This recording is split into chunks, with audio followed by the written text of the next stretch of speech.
But the last thing I'll leave you with is, what does this mean for leadership? And I think it means 4 things. One is, how do we orchestrate this new ecosystem for work, where we can design work so that as many people as possible can connect to it as seamlessly? How do we as HR sit alongside our business leaders and help them orchestrate this? How do we create the tools, the methodologies, the technology that supports this, and one that drives more leadership from the edges?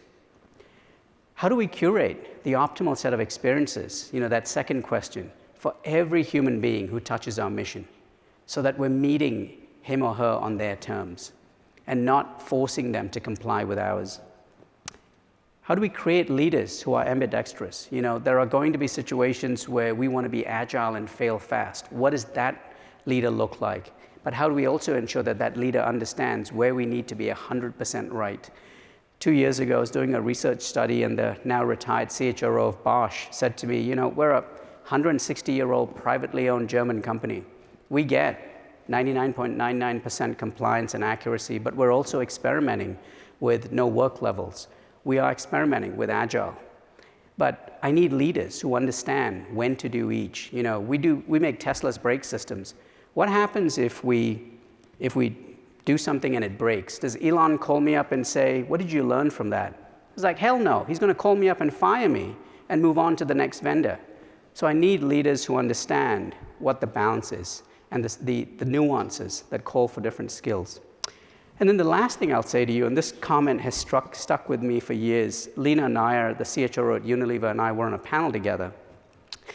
And she looked at the Lead the Work framework, those 3 continuums, and she said, it strikes me the left side is characterized by structure. Structures that HR owns, job architecture, organization structure, hierarchies, lots of structures that govern and control behavior and decision making. As we move to the right, those structures start to give way, and the control mechanism becomes culture. Culture really is the new structure, because culture is that thing that's going to bind all of these disparate interests that we have, meeting people on their terms, new ways of working. Culture is the thing that aligns us to a common purpose, and that's one of the reasons why Unilever's mission, all its work is indexed to their mission and purpose.